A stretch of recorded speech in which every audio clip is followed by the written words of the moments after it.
Et salut les amis. Et j'étais super impatient de commencer ce live. J'étais super impatient de commencer ce live. On va attendre quelques petites secondes avant que vous arriviez. Je vais mettre mes petites AirPods pour avoir un meilleur son. Voilà. Bienvenue les amis. Ce live exceptionnel avec cet ami, hein, je peux dire, c'est un ami, ancien Ops, donc opérationnel du GIGN. Et pour l'accueillir, salut mon ami Aton, je vais te faire la demande en vidéo. Pour t'accueillir, je t'ai fait une sélection musicale et cinématographique. Je pense que tu vas apprécier cette introduction. Voilà, donc bienvenue mon ami Aton sur ton live. Ah, cette musique alors, ça nous rappelle des souvenirs des années 80. Et oui, un training sur les plages de Los Angeles. Ah, on va s'éclater ce soir, on va s'éclater les amis. Notre ami Aton revient de Los Angeles. On va voir si c'est entraîné comme Rocky. Hein. On va avoir affaire à un expert en sport de combat. Hein, je vous rappelle quand même le cursus de Philippe B. dit Aton, un parcours hors du commun. Donc shooter opérationnel. Instructeur en sport de combat, expert en explosifs, tireur d'exception dont l'adresse sera déterminante pour la réussite de certaines missions. Hein. Donc entre son éducation spartiate et ses interventions en Libye, dans le golfe d'Aden et en Irak, ses dernières opérations antiterroristes, voilà, on est en guerre, vous le savez, hein, le président a dit on est en guerre. Effectivement, vous voyez, il faut savoir, on est en guerre contre qui aussi, hein, voilà. Voilà, il lève le voile sur le quotidien des opérationnels du GIGN dans ce fameux bouquin que j'ai dévoré. Donc, je vous conseille, bien entendu, la lecture GIGN, Confession d'un Ops. Alors, regardez-moi ça, le physique, là, de ces beaux mecs musclés. Ah, il n'y a plus de mecs comme ça hein, aujourd'hui, hein. Ces figures emblématiques des années 80 avec notre cher Sylvester Stallone. Hein. Au physique bodybuildé, au mental d'acier. Toutes les films de Rocky que je vous conseille sont des pépites de motivation. On va demander à notre ami Aton de nous rejoindre. Et le voilà avec ses lunettes. Bon, on est deux bigleux ce soir. En mode Jamy. Ah, en mode quoi? Jamy, c'est pas sorcier. Très heureux de t'accueillir. Merci, heureux de t'accueillir sur ma chaîne, mon ami. Ah, je vais faire un petit peu la coiffure. Toi, tu as mis le bonnet. Ah, moi, j'ai pas mis le bonnet. Ah bah ouais. Toi, c'est un petit peu plus facile que moi pour te coiffer. Comment vas-tu, mon cher ami? Ben écoute, bien, je suis encore un peu dans le décalage horaire, tu vois, dans ce sens-là, je le trouve plus difficile que dans le sens Paris-Los Angeles. Los Angeles et la France, là, le matin, je suis réveillé à 4 heures, donc c'est bien parce qu'en fait, je me réveille à 4 heures et comme je cogite, je me rendors plus et le soir à 10 heures, il n'y a plus personne, quoi. Là, c'est bon, là, 19 heures, on est bon. Ouais, on s'est eu tout à l'heure au téléphone, donc tu es en pleine bourre en ce moment. Et je voulais savoir comment s'était passé ton séjour donc à Los Angeles. Apparemment, donc il a été écourté pour les raisons que l'on sait. Donc je t'avoue que j'étais un petit peu inquiet. Alors inquiet non pas pour toi. Je sais que tu es un guerrier. Voilà, j'étais inquiet en fait. J'avais peur que tu ne reviennes pas. Parce que je pense que dans cette situation de guerre, tu as entendu notre président, hein, nous sommes en guerre, hein, on a besoin de gens vaillants comme toi, des gens avec une grande expérience. On va en parler de ça, ton expérience hein, en tant que soldat du GIGN. Et je voulais savoir comment ça s'était passé, donc ton séjour à Los Angeles. Alors, est-ce que tu t'es entraîné un petit peu comme Rocky là sur les plages, les grandes Attends, plages de Los Angeles? t'as pas vu les photos, Gilles? Ben oui, j'ai vu les photos, mais tu es un poseur. Sur les photos, on dirait Et mannequin. Je peux te les balancer les photos. Je les ai. Hein, donc voilà. Donc tu fais le beau sur j'ai la plage, commencé par, mais et j'ai commencé par perdre 10 kilos. ah bon?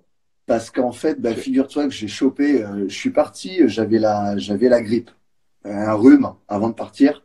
J'ai pris l'avion et arrivé à Los Angeles, tu sais, tu découvres, t'es un peu dans l'euphorie et puis à un moment donné, la fatigue revient et puis je vois que il y avait un truc qui n'allait pas, tu vois. Je suis allé voir, je suis pas allé voir un médecin parce que là-bas ça coûte très cher, il n'y a pas de couverture sociale comme en France, hein. Oui, dis-le en Ça, faut fait. le savoir. Voilà, c'est très cher. Donc c'est la médecine privée, c'est ce qui nous pend au nez, hein, dans tous les cas dans les années à venir. Donc il y a les plus riches qui peuvent arriver, je dirais, à se soigner. C'est Mais ça. c'est assez, voilà, c'est assez compliqué. Je sais que quand tu étais parti, donc tu étais affaibli déjà. Voilà, tu Ouais, j'étais n'étais un pas peu au top. affaibli Donc, et je suis allé donc dans des pharmacies, tu sais, où tu là-bas, c'est assez ouvert et tu ouais. demandes les médicaments que tu veux. Et on m'a donné de l'ibuprofène. Et ça a duré pendant un mois et demi, l'histoire. Il y a eu même, pour tout dire, hein, il y a eu une nuit, principalement une nuit, où j'ai vraiment cru que j'allais crever. Je respirais en fait à peut-être 15-20% de ma capacité pulmonaire, j'en sais rien. C'est dur à évaluer, mais j'étais vraiment essoufflé alors Ok. que j'étais au lit. Ouais. Et je me suis fait peur, Ok. j'avoue. J'ai perdu 10 kilos sur l'histoire. Ok. Et puis, bah, après, je me suis remis un peu. Donc, ça m'a quand même pas mal pénalisé sur mon séjour, sur tout ce que j'avais prévu de faire. Ouais. Euh, mais bon, en fait, j'ai décidé de pas trop visiter, de rester dans un quotidien, à essayer d'aller un petit peu au sport, de marcher, de, de m'intégrer un peu, tu vois, dans le move de Los Angeles, en voyant un petit peu Hollywood, Beverly Hills, tout ça, à bouger un petit peu, mais gentiment, à mon rythme. Qu'est-ce que tu as eu exactement? Tu sais de quoi tu as souffert là-bas? Bah, a priori, ce serait le coronavirus, hein. D'accord. À en parler avec les médecins. Alors au début, moi, quand je l'annonçais, j'ai dit, mais parce que Ouais. j'en rigolais, je blaguais, Ouais. Ouais. et je disais, mais je suis sûr que je l'ai chopé. Moi, j'étais intimement convaincu, je savais que c'était pas la grippe. Et les gens disaient, bah non, c'est pas possible, c'est arrivé en Chine à telle date, machin, là, là, ça correspond pas. Et quand maintenant, bah, je l'exprime, je le dis aux médecins, les médecins me disent, bah ouais, a priori, tu as fait partie des premiers à l'avoir. Mais j'étais affaibli. Et Ok. ça a été sévère, hein. Franchement, c'est vrai. Et l'ibuprofène, bah, n'a pas aidé apparemment, hein. Donc, Eh oui, parce que en fait, ça accélère, ça accélère la propagation du virus, ouais. et puis moi, Monsieur Plus, j'ai pris double dose d'ibuprofène. Bah, parce que tu es atone. Parce qu'il te faut une double dose. Parce que Tu n'es je pas dis, une allez, personne normale, donc voilà, tu as doublé les doses en plus. Donc, double dose, double dose. Non, non, ça est-ce a que tu as été été testé vraiment. là-bas? Non, j'ai pas été testé, mais en fait, j'étais vraiment au niveau respiration. J'ai jamais été essoufflé à ne rien faire. Ah ouais, J'étais couché et ouais. bah, j'étais C'est vraiment essoufflé. sérieux. Mais tu étais déjà fatigué avant de partir. Parce que quand je t'ai Ouais, eu j'étais à fatigué. l'aéroport, tu étais déjà fatigué avant de partir. Bah, j'ai eu une année assez Danse? intense. En Ouais. 2019, j'ai pratiquement pas pris de jour de repos. Donc ça a été très intense ouais, je suis parti fatigué en fait. Et pour tout dire, honnêtement, partir pendant 2 mois et demi comme ça, c'est ce qui était prévu à Los Angeles, c'était un petit peu une fuite aussi parce que moi j'ai du mal à dire non. J'avais beaucoup de sollicitations, j'étais partout à droite et à gauche. Et c'est vrai que ouais, c'était compliqué. C'était compliqué à gérer en France. Puis je me suis dit, allez, je vais partir là-bas, au moins ça va me faire un break total. Et puis, bah, ça m'a fait du bien, Alors mine de c'est rien. pas notre dernier entraînement qui t'a fatigué, hein, rassure-moi, parce que je t'ai fait un training en décembre dernier à Marseille, donc j'espère que c'est pas ça qui t'a affaibli, j'espère en tout cas. Non, mais non, moi, Non, le sport me donne la force, tu vois. Et je pense que heureusement que j'en fais, heureusement que j'ai une hygiène alimentaire et puis, enfin, j'essaie d'avoir une vie la plus sage possible par rapport à tout ce que je fais, tout ce que bah, mon travail me demande. Tu sais, j'ai pas mal enchaîné. Et quand t'enchaînes pas mal, c'est bien tu vois, bien dormir, bien manger, bien boire et bien s'entraîner. Ne pas être en surentraînement et tout ça. Et je pense que c'est ce qui m'a aidé à me remettre un peu de ça. Mais quand même un mois et demi de galère, hein. de galère. Ouais, quand même, tu as pu prendre du plaisir, tu as pu apprécier cette vie, je dirais californienne, parce que la Californie, bon, c'est pas les États-Unis, c'est assez Mm. particulier. Los Mm. Angeles également, hein. Tu as remarqué que c'est pas une petite ville. J'ai vécu lorsque j'avais 18 ans, c'est très étendu, donc c'est vraiment une mégapole. Donc toi, tu étais dans un quartier quand même assez particulier, donc c'était proche Mm. d'Hollywood. Ouais, Tu as j'ai pu commencé à apprécier la vie Hollywood. là-bas? Ouais, ouais, ouais. J'ai commencé en fait en plein cœur plein cœur d'Hollywood. Je suis arrivé en pleine journée, il était vers les 13 heures. Le bus me dépose. Alors déjà, bon, bah, fallait trouver le bus qui t'emmenait, tu vois, à Hollywood. On me dépose à Hollywood Boulevard et le premier pas que je fais, c'est sur les étoiles, tu vois. Et là, je suis waouh. Et je suis Ouais, allé en fait jusqu'à mon Airbnb. Il y avait, je sais pas, peut-être 1 ou 2 kilomètres, c'est pas rien, mais j'avais les valises, tu vois. Il y avait, enfin, c'était que dalle. ouais. Mais j'ai pas pris de taxi. J'y suis allé à pied tellement je regardais les trucs, j'étais émerveillé. Et moi, je m'émerveille, je suis pas blasé, hein, je m'émerveille de beaucoup de choses encore. Et j'en suis content. Quand je vois des gens qui sont blasés de tout, je comprends pas. Ce monde nous offre autant dans les villes, dans les campagnes, à la montagne, à la mer, tout, mais c'est toujours des belles surprises, quoi. Et ouais, c'est mythique. C'est mythique. Donc j'ai passé un mois à Hollywood. Et ensuite, j'étais en coloc vers Studio City, qui est un quartier pas mal près de Beverly Hills. En fait, tout ça, c'est assez. Et ben, j'ai vécu en fait un quotidien un peu à l'américaine, c'est-à-dire que ben, le matin, je me levais, je travaillais un peu mon anglais, j'allais au sport l'après-midi ou le soir, et j'ai vécu un petit peu au rythme des Américains de Los Alors, les Angeles. Américains travaillent beaucoup, on en a parlé tous les Énormément, deux. Voilà, ils travaillent énormément. Pour vivre à énormément. Los Angeles, il faut beaucoup d'argent. Donc, c'est pas les 35 heures par semaine. Non, c'est le Ça double. travaille beaucoup. On a vu, tu es instructeur donc en sport de combat. J'ai vu que tu avais participé donc avec certaines sociétés, notamment à des stages, c'est ça? Ouais, j'ai Tu- été à un stage de Fred Mastro, qui est l'un des très gros instructeurs en self-défense, qui est reconnu dans le monde entier, hein, qui fait des stages dans le monde entier, notamment même au FBI, à différentes unités, SWAT et tout ça. Ouais. Et moi, c'est un ami, il est d'origine belge, on s'est retrouvé un peu là-bas, donc j'ai pu grenouiller un petit peu dans ce milieu-là, rencontrer quelques policiers américains, et dont certains me connaissaient, à ma grande Ok. surprise. Ok. Ah, mais je suis Bah, tu arrivé à la salle et je dis, attends, je dis, c'est des grave. blagues, ils ont été briefés avant, tu vois. Ouais, ouais, Non, ouais, non. ouais. Non, en fait, c'est des policiers français qui ont immigré là-bas et qui, en fait, ont parlé, fait connaître un petit peu le livre et tout ça. Ok. Et j'étais assez impressionné, quoi. Donc, Ouais. ils m'ont remis des goodies de police locale de là-bas. Super sympa. Et puis ensuite, j'ai été aussi à Miami en février, où là, j'étais pas très en forme, mais j'ai pu faire un stage sur un outil, tester un peu un outil qui s'appelle le Survival Tool, que Ouais. j'essaie justement d'amener en France, Ouais. un Ouais. outil de survivalisme pour se sortir de différentes situations. Et en même temps, il a l'avantage, il porte deux noms, hein. C'est le Survival Tool en France, mais c'est le Self Defender aux États-Unis. Il n'y a pas la Donc, même utilisation. On peut le voir. Tu as fait une vidéo qu'on peut trouver encore sur ton mur, hein, sur Instagram. J'ai vu tout ça ouais, tout à l'heure. un peu violente, mais en même temps, voilà, bah, je pense que ça peut être bien d'avoir des outils comme ça. Et hier, j'en discutais avec Alain Figlars, justement, acteur, cascadeur et très renommé aussi en sport de combat. Et on va essayer d'apporter des modifications même sur ce truc-là et essayer de l'amener en France. Donc, je travaille dessus. C'est vrai qu'avec le coronavirus, c'est un peu compliqué Ouais. pour travailler en ce moment, mais on va le faire parce qu'il y a de la demande et puis c'est un très bon outil, quoi. Donc voilà, j'ai pu faire Est-ce que ça. tu vois, est-ce qu'il y a une différence, notamment au niveau de la défense personnelle? Tu sais que c'est un sujet donc j'ai abordé dans Hit 2 avec Vol West. Est-ce qu'il Ouais. y a je dirais, une réception qui est différente aux États-Unis et en France? Comment est vue Ah mais, la défense ah mais personnelle? complètement. Non, mais complètement. C'est-à-dire qu'aux États-Unis, à partir du moment où on t'attaque, eux ne se posent pas toutes les questions que nous on se pose en matière de légitime défense ou ci ou ça.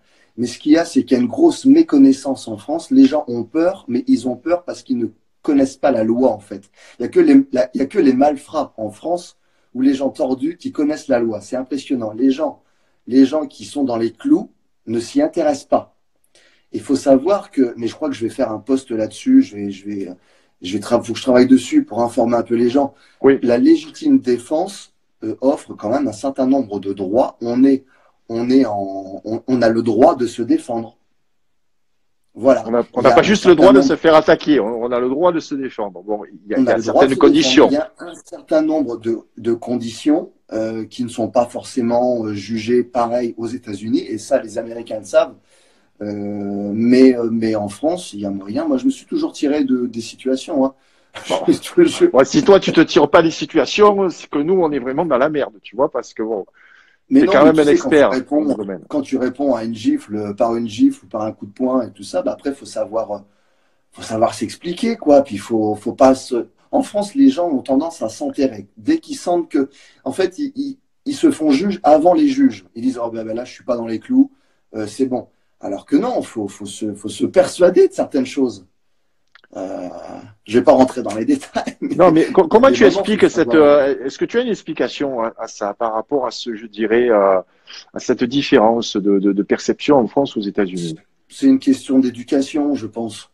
Alors, il faut savoir qu'à Los Angeles, la Californie, le port d'armes est autorisé. Ouais. Alors j'ai pas vu beaucoup de monde armé déjà visible là-bas, Ouais. mais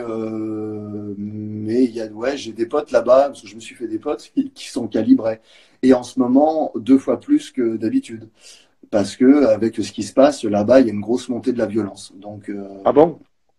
ouais. Alors là-bas, apparemment, donc c'est Los Angeles, c'est une ville comme aux États-Unis, toutes les villes aux États-Unis, c'est très communautaire en fait. En fait, les gens, la mixité qu'on veut nous vendre en fait en France n'existe pas aux États-Unis. Il faut le savoir. Les Noirs sont avec les Noirs, les Chicanos sont avec les Chicanos. Voilà, c'est vraiment très clanique et communautaire. Tu confirmes? Alors moi c'est très communautaire, et je l'ai vu sur la fin quand les magasins en fait, les magasins, les blancs entre guillemets, étaient vidés assez rapidement, plus inquiets que les autres communautés asiatiques ou latinos. Et en fait, je me suis rendu compte que les gens en fait se suivaient, allaient dans les magasins des blancs pour certaines choses. À un moment donné, on allait chez les latinos pour faire nos courses. Et on y a vu les Asiatiques, on y a vu les Blancs, on a vu tout le monde. Et j'avais fait un post, j'avais fait une story, justement le jour où ça s'est passé, j'ai dit, quand les communautés commencent vraiment à se mélanger comme ça, c'est que là, on est vraiment dans une situation compliquée. Et c'est vrai, disons que les magasins se vidaient à vitesse grand V, et il a fallu aller un peu partout, quoi. Donc les gens allaient se ravitailler. Là, il y avait plus vraiment de communauté. Là, dans la galère, on voit que les choses sont différentes. Ouais. Est-ce que lorsqu'il y a eu je dirais cette annonce là de coupure, hein, des lignes aériennes, en fait, de confinement, etc., tu as pris la décision donc de rentrer plus tôt, puisque tu devais rentrer donc mi-avril, c'est bien ça? Ouais. Tu as pris la décision de rentrer plus tôt. Comment ça s'est passé? Est-ce que ça a été facile? Est-ce que tu as eu rencontré des difficultés? En fait, moi, j'essayais de me renseigner un peu au jour le jour sur ce qui se passait en France, savoir comment en France s'était gérée cette situation, et aux États-Unis. Il y avait un décalage entre la France et les États-Unis. La France est un petit peu en avance par rapport au coronavirus, en retard. L'Italie a une avance, la France est derrière, et les États-Unis sont encore derrière.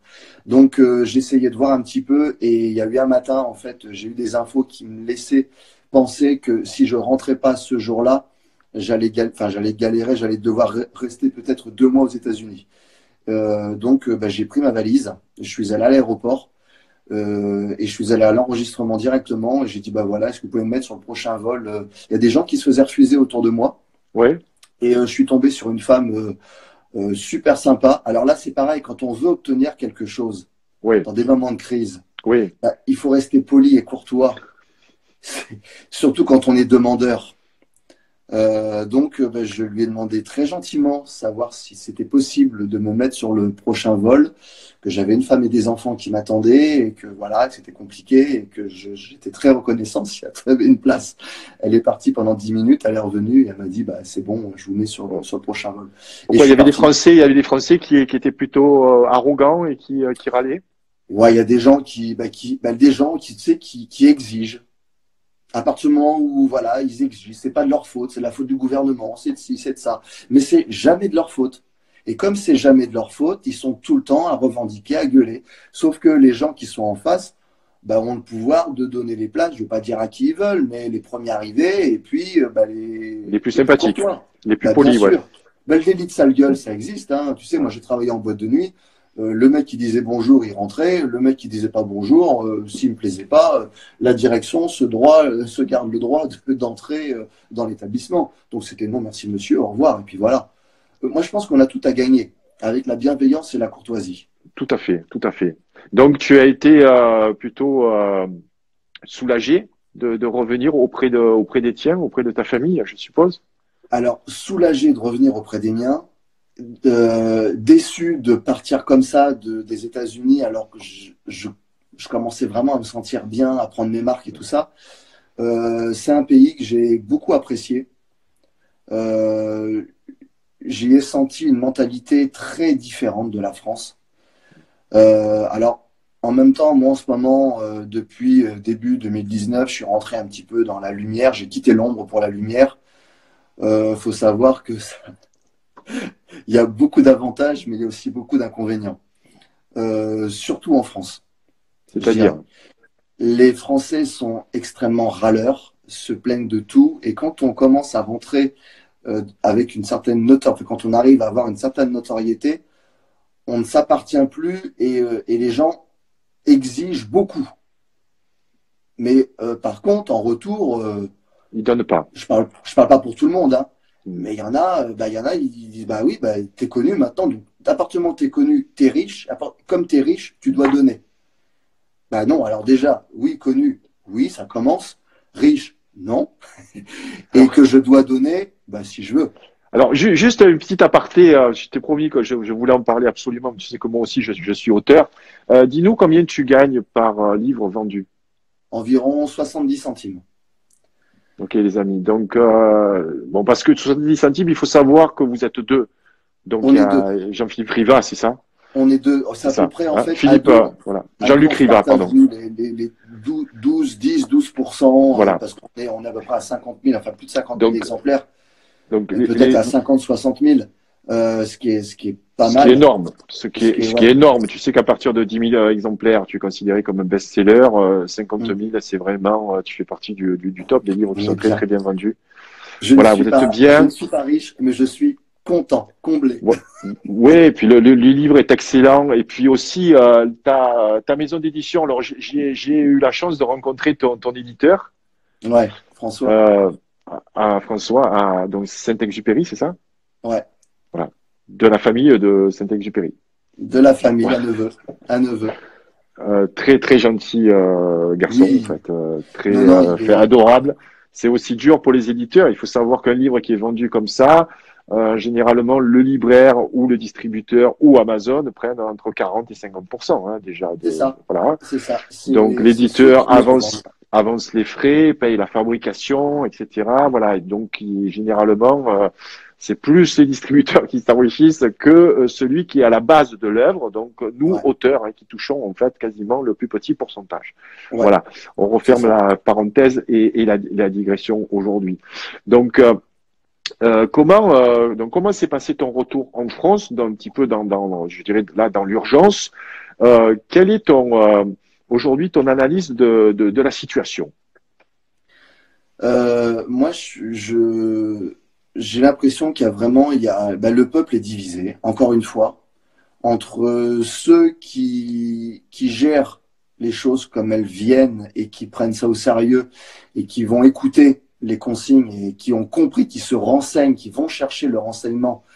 C'est toujours en situation de crise, on a toujours une période, on se pose, on observe, on analyse et après on agit. C'est très militaire, mais en même temps, si on continue de l'enseigner dans l'armée, c'est que ça marche. C'est ce qu'on t'a appris. Voilà. Et il y a pas mal de personnes qui font ça. Je crois que c'est la majorité, à en voir ce qui se passe dans les rues. C'est quand même une majorité de gens qui se sont posés, qui ont observé, analysé, pris les renseignements et qui se confinent. Et puis il y a ceux qui, comme le virus, c'est pas un attentat, un virus. Hein, on se retrouve pas avec un bras dans un sens, la tête dans l'autre et tout ça. Donc comme c'est pas vraiment palpable et puis c'est pas un virus qui attaque et qui déforme comme un zombie directement comme on peut voir dans les films, Bon, bah, puis comme on est en bonne santé, bon, on s'en fout un peu, et puis voilà, quoi. Mais ce qu'il y a, c'est que ce manque de civisme va nous conduire vers un confinement qui sera certainement plus long, avec une galère économique beaucoup plus lourde, et puis bah, des conséquences pour nos forces de l'ordre, les gens, alors pas seulement les forces de l'ordre, mais le personnel hospitalier, les livreurs, les éboueurs, tous les gens qui sont en contact en fait étroit avec ce virus, les agents de sécurité, etc., etc. Et j'en passe, et il y en a énormément qui travaillent, qui sont en danger. Voilà, donc bah, par le manque de civisme de quelques-uns et la connerie, ben, ça risque de durer. Voilà. Alors après, il y en a qui disent que c'est de la faute du gouvernement et tout, mais ça, c'est très français. Les gens ne prennent jamais leur responsabilité. En tant que citoyen, on ne dépend pas que d'une autorité. Sinon, on est des moutons et on ne fait que ce que l'autorité dit et on se plaint pas, on ne dit rien. On s'en remet qu'à elle. Mais comme on a quand même, le latin a quand même un peu d'autonomie. Il aime avoir son autonomie, son libre arbitre. Et en France, on est quand même assez libre de ses opinions, de dire les choses. Et d'ailleurs, on le voit, il y a beaucoup de conneries qui sont dites. Donc, on voit que quand même, il y a du mouvement. Mais à partir du moment où on a une certaine liberté, on a une responsabilité. Tout à fait. Et les gens n'assument pas leur responsabilité à leur niveau. Ils préfèrent reporter la faute sur le gouvernement. Et ça, c'est ce que je remarque très souvent en France. Aux États-Unis, j'avoue que c'est assez différent. C'est assez différent. La mentalité est quand même assez différente. Comment est perçu le président Trump aux États-Unis? Ah, il n'a pas forcément bonne presse. Hein. Moi, je me suis fait pas mal d'amis là-bas. Ils le prennent comme un businessman qui gère un peu les États-Unis comme une entreprise. Alors, ils ont conscience, pour eux, il est vraiment pro-américain. Il est très refermé sur le pays. Par contre, ils disent qu'au niveau de... Alors, sur le fond, il y a du bon. Il y a du bon. Sur le plan économique, il y a du bon. Sur plein de domaines, il y a du bon. Maintenant, sur la forme, tout est à refaire. Ils se disent, au niveau mondial, il nous fout dans la merde. Voilà. C'est un petit peu ce qui se dit. Hein. J'ai pris plusieurs sons de cloche. Hein. Mais en majorité, c'est pas ça, quoi. C'est pas ça. Ça dépend aussi des milieux que tu fréquentes également. Bah, bien sûr. Il faut savoir, voilà, on a toujours un prisme qui. Comment ils jugent aujourd'hui, je dirais la France et les Français. Est-ce qu'ils ont eu une opinion? Quelles informations tu avais de la France lorsque tu étais à Los Angeles? Moi, j'étais assez surpris. Beaucoup d'Américains pensent que les Français n'aiment pas les États-Unis, ont beaucoup d'a priori et n'aiment pas les Américains. Okay. Et alors, moi, je leur ai dit que, enfin, pour moi personnellement et de ce que je sais en France, ce qui se passe en France, que les États-Unis sont quand même, il y a beaucoup d'inspiration américaine en France. Un Américain qui arrive en France et je suis Américain, on est quand même, on a un peu les yeux qui brillent. Enfin, moi, je sais qu'avant d'y avoir été, et j'ai démystifié un petit peu la chose en y restant, en y séjournant pendant 2 mois et demi, parce qu'en fait, ils sont comme nous. C'est un peu comme nous, je veux dire, voilà. C'est pas parce qu'on est américain avec quelques différences près, je pense que aux États-Unis, qu'on soit, je dirais, asiatique, qu'on soit black, qu'on soit latino, on est avant tout américain, on est patriote. C'est ça. Voilà. Il y a ce patriotisme. Et après, je vais juste faire part de mon analyse du sujet, pourquoi on a les yeux qui brillent lorsqu'on va aux États-Unis, lorsqu'on va à New York, lorsqu'on va à Los Angeles, lorsque tu marches comme ça sur le pavé avec les étoiles des stars et tout. Parce qu'en fait, c'est un pays qui s'est construit sur le cinéma, en fait. Donc, c'est un pays qui s'est construit sur des histoires. Et donc, il faut pas oublier, voilà, que c'est un pays quand même de conquête. C'est un pays qui a à peine 400 ans, qui n'a pas du tout l'histoire que nous avons nous en Europe. Mais ils ont construit un cinéma en fait qui nous fait rêver. Et en fait, on a les yeux qui brillent comme ça. Et nous, en fait, on a inventé le cinéma, mais on a fait un petit peu un cinéma de pleurnichard, tu vois. Donc, le cinéma, c'est la grande vadrouille chez nous, tu vois. C'est pas Rocky ni Terminator, tu vois. Donc, c'est mon analyse en fait au niveau du cinéma. Ouais. On a du mal avec ça en France. Hein, moi, je sais que mon profil est toujours un peu très controversé. Tu vois, je peux avoir les muscles, mais je peux pas avoir la tête. Je peux être GIGN, mais j'ai pas le droit de parler. Alors, à ces gens-là, je peux leur répondre d'aller voir sur ta page Instagram. Juste une petite digression, mon ami. Je voudrais lire ton dernier post. Parce que sous tes airs de gros dur, en fait, tu es un gros sentimental, en fait. Hein. Donc, et tu te dévoiles beaucoup sur Instagram. Alors, laisse-moi, si tu me donnes l'autorisation de lire ton post. Donc,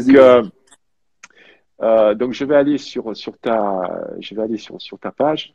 Donc, ton dernier post où tu es encore un poseur, hein, on voit, hein, avec alors, je vais quand même le montrer. Mais j'aime bien. Faut que les gens aient l'image. Regardez-moi ce bel homme quand même. Voilà. Donc, l'amour ne remplit pas un vase ou un seau de donc protéines hein, pour les non-initiés. Ouais. Il est comme la bêtise humaine. Il n'a de limite que l'infini. On le donne à qui on veut et on peut le reprendre comme on l'a donné. Entre parenthèses, toutefois attention aux aigreurs d'estomac. Fermez la parenthèse. D'une personne à une autre, il ne se compare jamais, sous peine de tomber dans le tourbillon autant dévastateur qu'inutile de la jalousie. L'amour est différent selon la personne à qui on le donne. Il n'est pas toujours réciproque, ça peut paraître injuste, mais plus on l'exige et plus il a tendance à se faire la malle. Une chose est sûre, c'est que plus on en donne et plus on en reçoit. N'essayez jamais de le qualifier, de lui donner un sens ou une couleur. Il n'est beau que par son irrationalité et sa grandeur. Amoureux je suis et fou je resterai. C'est ainsi que la vie est belle. Chapeau mon ami. Écoute, voilà.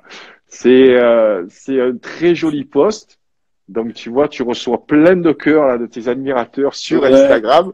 Je suis jaloux, j'aurais bien aimé écrire ça aussi. Donc, mais t'écris très bien aussi. T'écris très bien.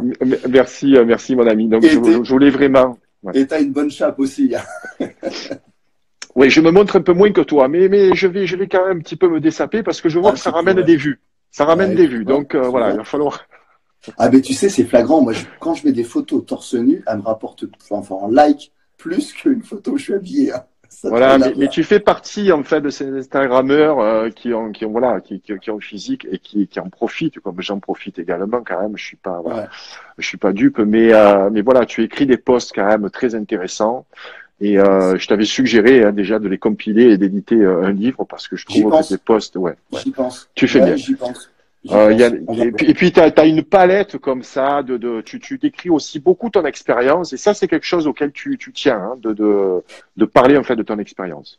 Mais j'aimerais tellement que les gens en fait donner cette voix, tu vois. Moi je partage, je dis pas l'exemple que j'aime pas dire l'exemple, donner l'exemple. Je suis pas un exemple, mais j'aimerais que sur ça, le partage d'expérience, les gens le fassent. Il y a énormément de gens qui ont vécu des choses difficiles, dont ils ont tiré énormément d'enseignements et qui pourraient apporter à une majorité. Et déjà, il n'y a qu'à regarder dans le schéma familial, quand des parents expriment leurs expériences, parlent de leurs expériences plus jeunes à leurs enfants, ça donne des clés déjà. Moi, mes enfants, j'essaie de partager un maximum, autant sur mes erreurs que les choses que j'ai réussies. Et le livre en fait partie, c'est de dire, bah voilà, il y a eu des bonnes choses, il y a eu des mauvaises choses, mais voilà comment je me suis sorti. Et on fait qu'un passage sur Terre, qui n'est pas si long que ça. Et l'erreur est permise. Elle est rattrapable, à condition de la reconnaître et de se réajuster. Et des erreurs, tu en as fait pas mal. Hein, pour ceux qui ont lu le bouquin, notamment dans ta jeunesse, bon, on laissera découvrir ça aux futurs lecteurs. Je ne regrette rien. Tu as raison, il faut jamais regretter, on ne vit pas avec des regrets. Voilà. Non. Il faut les assumer ses erreurs pour grandir. Je voudrais te parler, là, basculer sur un autre sujet. Est-ce que tu es sensible au survivalisme, à cette notion de résilience, tout ça? Je pense que c'est quelque chose qu'on t'a appris aussi au sein du GIGN. Bien sûr. Alors, l'apprendre au GIGN, pas forcément.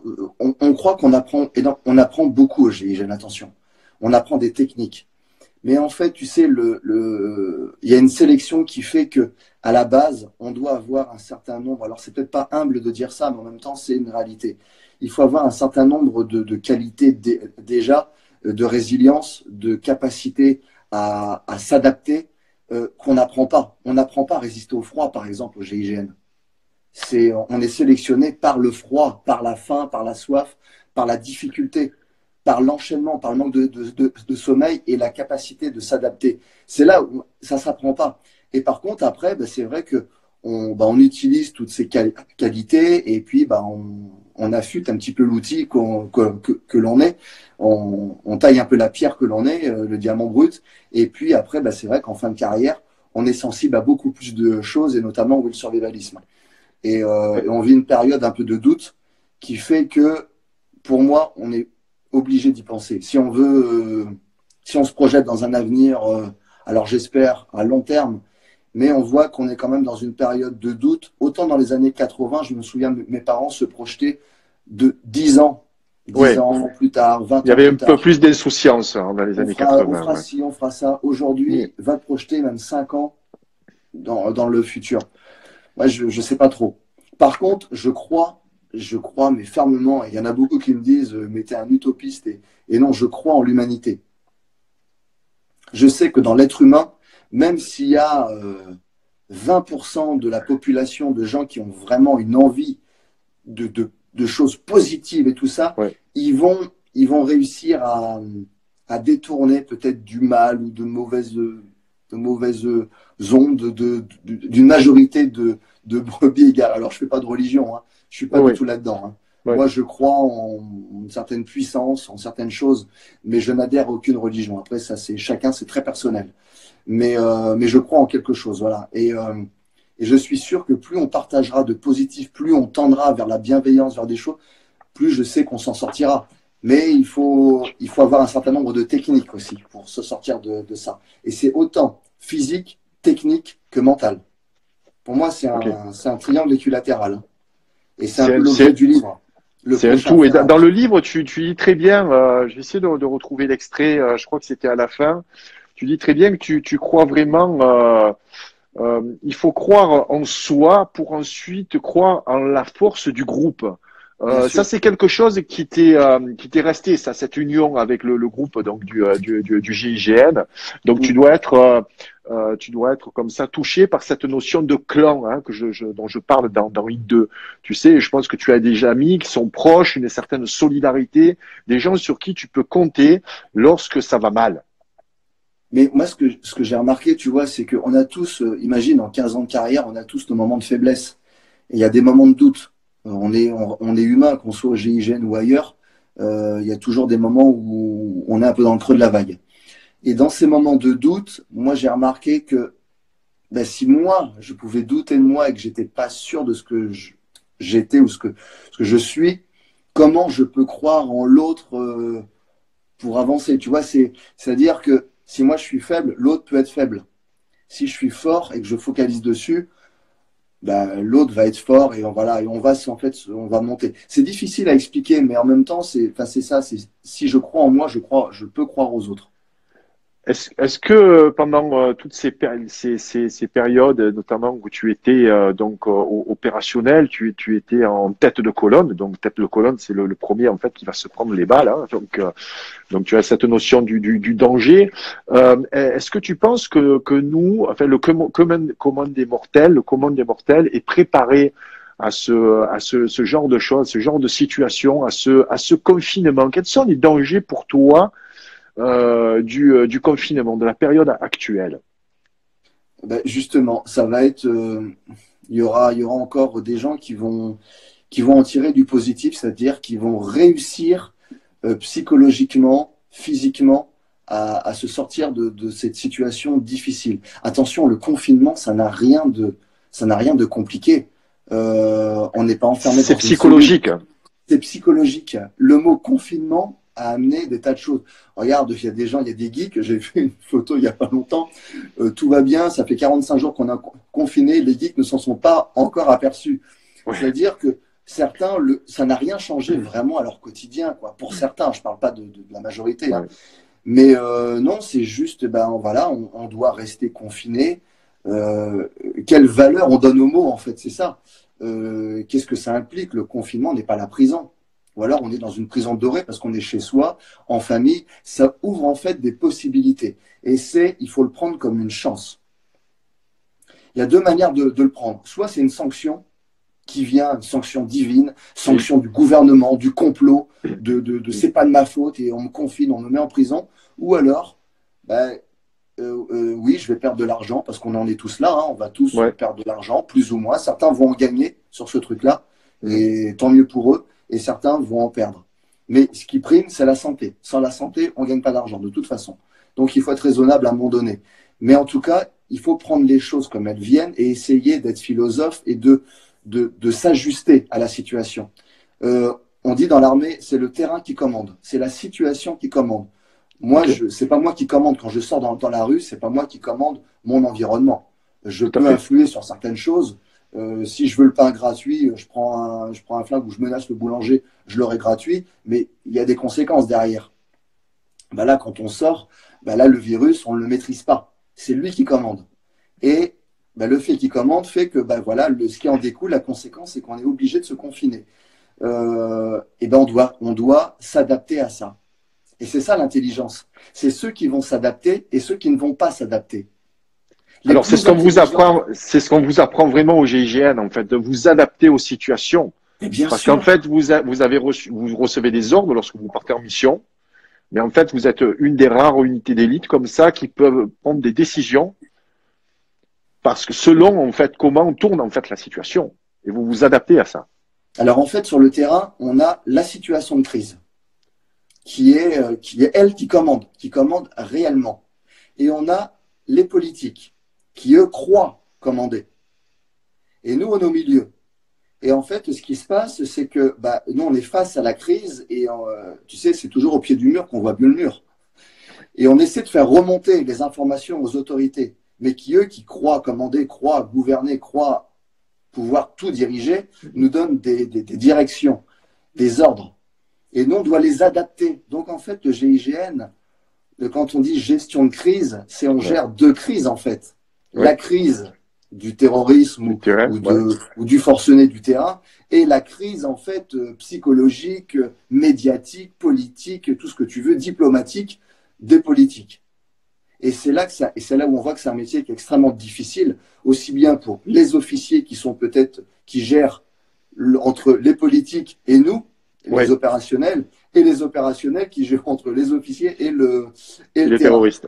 Et en fait, c'est toujours se positionner. Dans mon prochain livre, Feral, c'est vrai que je vais beaucoup parler du positionnement, de l'observation de son environnement et de savoir se positionner. Et bien là, en fait, on doit se positionner et se dire, OK, qu'est-ce que je vais faire de ces 1 mois, 2 mois, peut-être plus de confinement? Est-ce que je me laisse crever physiquement? Est-ce que je profite de cette période? On dit toujours, ces gens disent, j'ai pas le temps de faire du sport. Ah, mon pauvre Aton, mais j'aimerais bien être comme toi, mais j'ai pas le temps. Bon, là, on a du temps. On a du temps. Voilà. J'aimerais bien lire, mais j'ai pas le temps. Quand j'arrive le soir, je m'occupe de mes gosses. J'ai pas le temps. Là, vous avez le temps. Qu'est-ce que vous ferez de ce temps que l'univers vous a offert? Exactement. On est d'accord sur ce point-là. Aujourd'hui, on vit une situation qui est historique, hein, où on ne peut plus travailler, à part ceux qui font vraiment du télétravail. Mais bon, le télétravail, c'est un peu moins astreignant que de se lever le matin déjà et de perdre quelquefois 2 heures dans les transports en commun. Ça, il faut en parler. Donc, c'est un temps qui est perdu, ce temps que nous prend la société moderne. Donc, il faut vraiment le mettre à profit. Et ça, c'est juste extraordinaire parce que on peut se cultiver, on peut se divertir aussi parce qu'il faut continuer à se divertir. On peut, nous, on voit sur nos chaînes respectives, on a encore plus d'audience, encore plus d'attention. Et nous essayons de capitaliser ça, de capitaliser le temps que vous nous donnez pour vous transmettre, en fait, des choses qui peuvent vraiment vous servir dans votre quotidien. Je pense que tu es dans cette dynamique également. Ah, mais complètement. Tu vois, je parlais de toujours triangle équilatéral.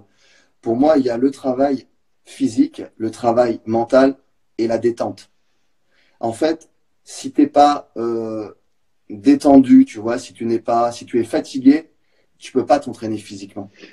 Et tu peux pas acquérir des connaissances. Donc, il faut gérer son temps. En fait, toutes les questions là, en ce qui concerne cette période, toutes les questions d'adaptation et d'organisation.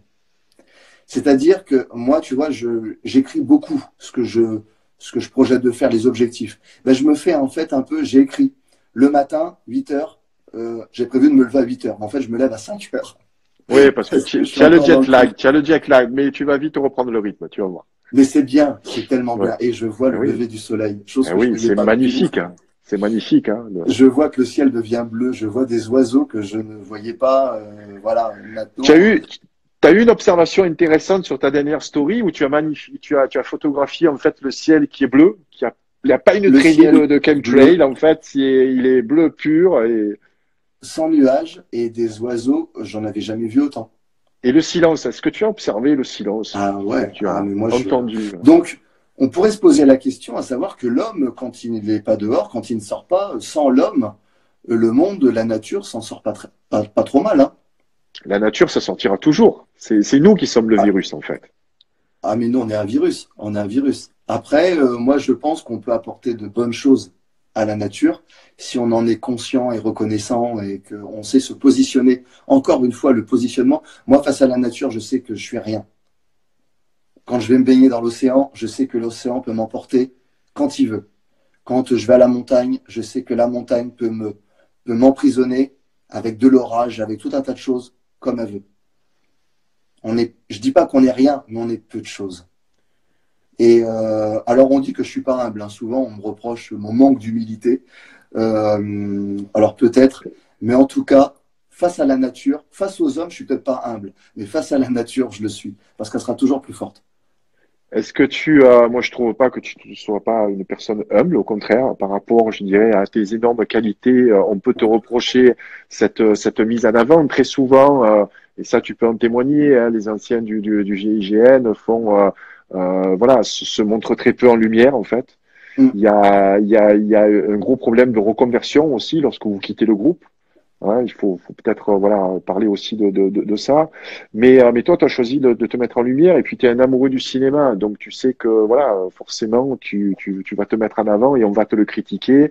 D'autant plus que tu es français et que tu es en France. Donc ça serait très différent, Ah, je mais là aux pense, États-Unis, ils m'ont aux dit bah, tu États-Unis. cumules, hein. Tu Ah oui. cumules, hein. Tu Ah oui. cumules beaucoup pour la France, hein. Ouais. Parce qu'ils m'ont dit, en France, ici, tu es atypique. Aux États-Unis, moi, je pensais que j'allais plus rentrer dans le moule. Tu vois, ils m'ont dit, non, non, non, non, non, même aux Ouais. États-Unis, tu es atypique. Mais par contre, alors je ne peux pas dire plus apprécié parce que je reçois tellement d'amour, tu vois, de mes abonnés, des gens qui me suivent et tout ça. Alors certains me disent, ouais, t'as que 50 et quelques mille abonnés, mais c'est déjà énorme. Moi, je C'est recherche énorme pas les followers. sur Instagram, c'est énorme, surtout pour des profils comme le tien, qui sont essentiellement francophones. Hmm. Donc, il faut savoir qu'on touche pas forcément des anglophones. Et puis, tu écris en Non, non, non, français, non. tu écris des posts. Voilà, tu es pas Ouais. là juste à montrer, je dirais, tes abdominaux et à faire du training ou des recettes de cuisine. En tout cas, je sais que tu es mon meilleur ambassadeur. Hein. Je peux t'envoyer une carte gold si tu veux du jus jaune, parce que le jus jaune, je pense que tu l'adores. Ah Chaque fois, on ben m'envoie des ouais, stories où tu es dessus, en fait, et tu me fais la mais oui, promotion, en fait, du jus jaune. Tu mais l'aimes beaucoup, oui. ce jus, hein. Bah écoute, moi ouais, bah ouais, ouais, j'ai le sentiment que ouais, ça m'apporte. Alors déjà au niveau gustatif, moi j'aime beaucoup le gingembre aussi. Ouais, J'aime si beaucoup tu es le viril, gingembre, parce que le citron. tu es un homme viril, c'est pour ça, donc. Bah c'est pour ça. Écoute, tu m'as, tu m'as éclairé. Est-ce qu'on peut parler de ton prochain livre? Tu as un petit peu abordé le sujet. Oui, oui, oui. Le Et- prochain livre, en fait, alors comment il est venu ce livre? C'est quand on a écrit GIGN Confession d'un Ops, où moi j'ai écrit vraiment, enfin, t'as vu de manière la plus sincère qui soit, et je raconte un peu bah, ma vie avec les bonnes choses, les plus mauvaises et tout ça. Ah, ça se lit comme un roman, hein. Moi, je peux te faire la promotion de ton bouquin, sincèrement, ça se lit comme un roman. C'est très bien écrit. C'est vrai que Jean-Luc Riva a Ah bah, Jean-Luc, une plume. Bon, et puis après, ah mais voilà, vous êtes. Jean-Luc, il est extrêmement doué. Jean-Luc est très discret. J'aimerais Ah ben oui. bien qu'il écrive sur lui aussi c'est quelqu'un qui, enfin moi c'est un ami, hein, c'est vraiment, on est devenus très très proches. Et avec François de Saint-Exupéry, l'éditeur aussi, c'est une équipe. Et Ouais. François a énormément investi dans le prochain livre. C'est-à-dire qu'il va y avoir des illustrations, euh, des dessins, c'est-à-dire qu'il a trouvé un graphiste qui m'a dessiné Ok. torse nu, bon, bah, pour montrer les muscles en effort, machin et tout ça. C'est un travail de fou. Il y a des bandes dessinées, il y a des conseils. Il y a Karine Clémenceau qui donne tous les conseils qu'il m'a donné tout au long de ma vie, on retrace tous les programmes. Et en fait, moi, je vais donner ma vision des choses sur chaque étape importantes qu'on a relevées, qui font les chapitres de GIGN qu'on fait sur l'ANOPS. Et je vais te donner mon regard, on va faire vraiment une introspection et prendre du recul en disant, voilà, quand on rentre, par exemple, quand on se prépare à une unité d'élite, voilà ce à quoi il faut s'attendre, voilà l'état d'esprit. Là, je vais dévoiler quand même beaucoup de choses. C'est un livre plus sur le mental aussi, sur la préparation mentale. Et ben en fait, on est mental, physique et technique. Okay. Il y aura des pareils, là où moi j'ai galéré, où beaucoup ont galéré, où beaucoup ont fait échec sur les tests, mais pas seulement sur le côté physique, mais sur des côtés techniques, sur de franchissement. Ben, je donne les techniques. Je dis, ben voilà, travaillez ça. Alors, au GIGN, il y en a qui vont dire, ouais, ben, tu donnes beaucoup de techniques ou les forces spéciales. Mais en fait, eux-mêmes vont gagner du temps. Parce que ceux qui auront lu le livre, normalement, putain, s'ils sont pas pris au test, c'est que vraiment, ils ont loupé un truc, quoi. Parce que sincèrement, je l'ai relu, là, je sais pas ce que je peux te donner de plus actuellement. Si j'avais eu tous ces conseils à 16 ans dans ma préparation, mais putain, j'aurais gagné du temps, quoi. Ouais, c'est pas un livre qui est spécifique aux personnes qui veulent rentrer au GIGN, donc c'est un livre quand même qui sera grand public. Hein. Ouais, parce qu'il va y avoir, j'explique un peu une certaine philosophie de la vie en même temps sur comment j'ai beaucoup sur la résilience. Ok. Tous les coups durs que j'ai pu avoir, et je peux te dire qu'on m'a pas forcément épargné dans ma vie, hein, et encore actuellement, hein. Encore aujourd'hui, j'ai reçu encore des trucs qu'il a fallu répondre, mais j'aime ça, j'aime répondre, j'aime me défendre, j'aime pas être attaqué, mais en même temps, ça me donne une opportunité de pouvoir m'exprimer, donc continuez à m'attaquer, je vous répondrai. Mais ouais, je donne un petit peu une philosophie de vie, une ligne de conduite. Voilà, moi je répète, hein, je suis pas un donneur de leçons, je suis pas un moralisateur, je suis pas un exemple, mais j'essaie de partager. En fait, je suis un homme heureux, tu vois, au quotidien. Je suis en paix avec moi-même et je vois. En fait, c'est surtout un constat de mes congénères que je ne sens pas heureux, pas connecté à l'univers, pas connecté à la nature, et justement le fait d'être désynchronisé de tout ça fait qu'ils sont à contre-rythme. Et en fait, ils bug. En permanence, ça bug. Alors que quand tu es en accord avec la nature, que tu sais que la nature sera plus forte que toi, mais que tu vas en tirer parti, que tu vas t'alimenter de ça. Moi, le premier de l'an, j'aime bien quand je vais voir mes potes en Charente-Maritime, on va passer un après-midi à la plage. Et je vais regarder, je vais faire le lourd, hein, parce que je vais insister pour qu'ils m'emmènent, pour que je vois les vagues. Tu vois, et ce rythme-là me reste gravé tout au long de l'année. Je suis allé à Santa Monica, j'ai retrouvé voilà, l'océan, tu vois. Et je reste devant, et en fait, je me synchronise. Je vais à la montagne. Et puis, c'est pas seulement qu'avec avec la nature, c'est aussi avec les hommes. C'est les écouter. C'est écouter l'autre. Alors moi, je parle beaucoup, mais j'écoute beaucoup aussi. Et je lis, je vais chercher un petit peu, tu vois, des connaissances, et pas seulement des contemporains, des gens du passé. Il y a beaucoup de gens qui ont écrit, il y a de ça des siècles, et qui étaient visionnaires sur tout ce qui se passe aujourd'hui. Et si on les avait lus plus, si on partageait plus, parce que l'école parfois partage sur certains textes, mais ne partage pas sur d'autres qui seraient bien plus intéressants. Ouais. Après, je vais pas critiquer l'éducation nationale parce que voilà, ils font leur job et ils font du mieux qu'ils peuvent. Tu peux sur ma chaîne, tu peux. Hein, tu sauras pas. Mais il y a des profs qui aimeraient très certainement enseigner de manière différente. Mais ils enseignent différemment. Je peux te parler d'un de mes lecteurs qui est maître d'élèves en fait, donc et qui enseigne le survivalisme entre guillemets à ces tout petits bouts de chou de 10-12 ans. Écoute, je peux te confirmer que tu parles beaucoup parce que j'ai pas vu l'heure passer. Ah, ben tu vois. Donc je suis hyper frustré. Je pense que vous qui nous regardez, vous êtes aussi hyper frustrés parce qu'en fait, je voulais parler moi du quotidien de Hatton et en fait, on n'a plus le temps d'en parler. Donc je vais te proposer de revenir là la semaine prochaine si tu veux bien. Et il faut que tu me parles là des livres, là, de l'histoire, tout ce que tu m'as dit là, de ton quotidien aussi, comment se recentrer, voilà, comment rentrer aussi dans ce triangle-là. Si tu es d'accord, bien entendu, hein, de revenir. Moi, alors, je suis pas Illuminati, hein. Ça y est, ça y est. Si les gens interprètent, pas trop de connaissances, mais avec le peu, on fait un monde. C'est ça. Donc tu acceptes de revenir, mon cher ami. Avec grand plaisir, j'ai toujours avec toi. Ben écoute, c'est super. Donc écoute, on a pris beaucoup de plaisir. Je pense que vous aussi qui nous écoutez, vous avez pris du plaisir.